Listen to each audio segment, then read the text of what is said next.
पिछले हफ्ते भारतीय शेयर बाजार में कुछ ऐसा हुआ जिसने सबको चौंका दिया। एक जबरदस्त उथल-पुथल। आज हम इसी के तह तक जाएंगे कि आखिर उस दिन ऐसा हुआ क्या था और परत दर परत समझेंगे इस बड़ी गिरावट के पीछे की वजहों को। 11 लाख करोड़ रुपए। सोचिए जरा, ये रकम सिर्फ एक दिन में, जी हाँ, सिर्फ एक कारोबारी दिन में निवेशकों की जेब से निकल गई। ये कोई छोटा मोटा आंकड़ा नहीं है, ये बाजार के भरोसे पर लगी एक गहरी चोट थी जिसकी गूंज हर तरफ महसूस की गई। और हाँ, ये कोई मामूली गिरावट भी नहीं थी। अरे, ये तो पिछले 21 महीनों की सबसे बड़ी एक दिन की गिरावट थी।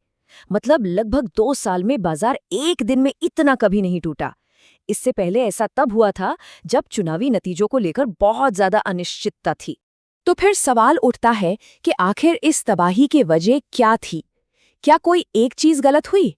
नहीं, जैसा कि हम आगे देखेंगे, ये असल में दो बहुत बड़ी घटनाओं का एक साथ आना था, एक परफेक्ट स्टॉर्म। तो आइए पहले झटके की बात करते हैं। ये झटका भारत से नहीं बल्कि हजारों मील दूर से आया था। एक ऐसी खबर जिसने सिर्फ मिडिल ईस्ट में ही नहीं बल्कि पूरी दुनिया के बाजारों में खलबली मचा दी। खबर ये थी कि इजराइल ने ईरान के साउथ पार्स गैस फील्ड पर हमला कर दिया है। ये एक बहुत बड़ा कदम था क्योंकि इसने उस पूरे संघर्ष को एक बिल्कुल नए और खतरनाक मोड़ पर लाकर खड़ा कर दिया। देखिए, समझने वाली बात यह है कि ये कोई आम मिलिट्री अटैक नहीं था।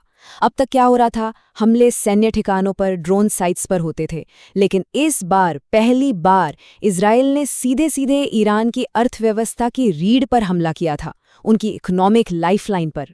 तो आप सोचेंगे कि ये साउथ पार्स आखिर है क्या चीज़ और ये इतना ज़रूरी क्यों है? भाई, ये दुनिया का सबसे बड़ा नेचुरल गैस फील्ड है, सबसे बड़ा। ये सिर्फ ईरान की इकोनॉमी के लिए ही नहीं बल्कि पूरी दुनिया की एनर्जी सप्लाई के लिए बहुत ज़्यादा ज़रूरी है। अब जरा इस आंकड़े पर गौर कीजिए। ईरान का 70%, जी हाँ, 70% गैस प्रोडक्शन सिर्फ इसी एक जगह से होता है। तो इस एक हमले से इजराइल ने ईरान की कमाई के सबसे बड़े सोर्स पर सीधा निशाना साधा था। और देखिए, एक मिलिट्री बेस को तो फिर भी ठीक किया जा सकता है, लेकिन इतनी बड़ी इंडस्ट्रियल फैसिलिटी, इसे दोबारा बनाने में सालों लग सकते हैं। और इसका मतलब क्या हुआ? इसका मतलब हुआ कि सप्लाई लंबे समय तक रुक सकती है, जिससे तेल की कीमतें बढ़ेंगी और पूरी दुनिया के बाजारों में एक डर का माहौल बन जाएगा। लेकिन रुकिए, कहानी सिर्फ इतनी ही नहीं है। ये तो था पहला झटका। ठीक इसी वक्त जब पूरी दुनिया इस खबर से जूझ रही थी, हमारे अपने देश में भारतीय बाजार के अंदर एक और बड़ा भूचाल आ रहा था। और वो दूसरा झटका था एचडीएफसी बैंक के चेयरमैन अतानु चक्रवर्ती का अचानक इस्तीफा। सोचिए, एचडीएफसी बैंक भारत के सबसे बड़े प्राइवेट बैंकों में से एक, और उसके चेयरमैन ने अचानक इस्तीफे का ऐलान कर दिया। पर इस्तीफे से भी ज्यादा चौंकाने वाली बात थी उनके इस्तीफे की वजह। उन्होंने जो बयान दिया वो बहुत अजीब था। कहा कि कोई गड़बड़ी नहीं है, बस मेरी विचारधारा कंपनी के काम करने के तरीके से मेल नहीं खाती। अब इस तरह का रहस्यमयी बयान, इसने तो मार्केट में जैसे आग ही लगा दी। सब सोचने लगे कि आखिर अंदर चल क्या रहा है।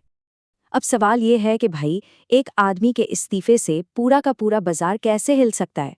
इसका जवाब छिपा है एचडीएफसी बैंक के साइज में और बाजार पर उसके असर में। आप देखिए, जो निफ्टी 50 इंडेक्स है, उसमें रिलायंस के बाद सबसे ज्यादा वजन, या कह लीजिए वेटेज, एचडीएफसी बैंक का ही है। ये सिर्फ भारत का सबसे बड़ा प्राइवेट बैंक ही नहीं बल्कि एसबीआई के बाद देश का दूसरा सबसे बड़ा बैंक है। और ये असर सिर्फ निफ्टी पर नहीं है, सेंसेक्स में भी इसका वेटेज करीब 8.5% है। अब ये वेटेज का मतलब क्या है? इसे ऐसे समझिए कि अगर एचडीएफसी बैंक का शेयर 9% गिरता है ना, तो वो पूरे इंडेक्स को अपने साथ नीचे खींच लेता है, भले ही बाकी सारी कंपनियां अच्छा कर रही हों। इसका वजन ही इतना ज्यादा है कि ये अकेले पूरे बाजार का मूड तय कर सकता है। तो अब आप इन दोनों चीजों को एक साथ रखकर देखिए। एक तरफ दुनिया में जियोपॉलिटिकल टेंशन और दूसरी तरफ देश के इतने बड़े बैंक में उथल-पुथल। जब ये दोनों चीजें एक साथ मिली तो बना एक परफेक्ट स्टॉर्म, एक ऐसा तूफान जो भारतीय बाजार पर कहर बनकर टूटने वाला था। तो हुआ ये, पहला, ईरान पर हमले की खबर से तेल महंगा हो गया और दुनिया भर में डर फैल गया। दूसरा, ठीक उसी वक्त HDFC बैंक की खबर ने घर में निवेशकों का भरोसा तोड़ दिया। अब जब बाहर और अंदर दोनों तरफ से बुरी खबरें आईं तो इन्वेस्टर्स का कॉन्फिडेंस पूरी तरह से टूट गया। और फिर क्या था, सबने घबराकर अपने शेयर बेचने शुरू कर दिए और बस बाजार धड़ाम से नीचे आ गया। तो इस पूरी कहानी से हमें सीखने को क्या मिलता है? सबक नंबर 1, हम दुनिया से कटे हुए नहीं हैं। कहीं भी कुछ होता है तो उसका असर हम पर पड़ता है। सबक नंबर 2, कोई एक कंपनी अगर वो बहुत बड़ी और ज़रूरी है तो उसकी छोटी सी प्रॉब्लम भी पूरे सिस्टम को हिला सकती है। और सबसे ज़रूरी सबक, जब बाहर का संकट और घर का संकट एक साथ आ जाए तो तबाही बहुत बड़ी हो सकती है।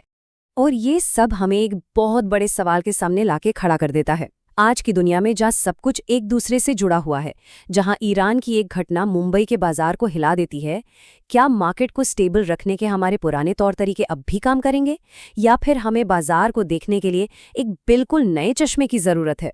ये एक ऐसा सवाल है जिस पर हम सबको सोचने की ज़रूरत है।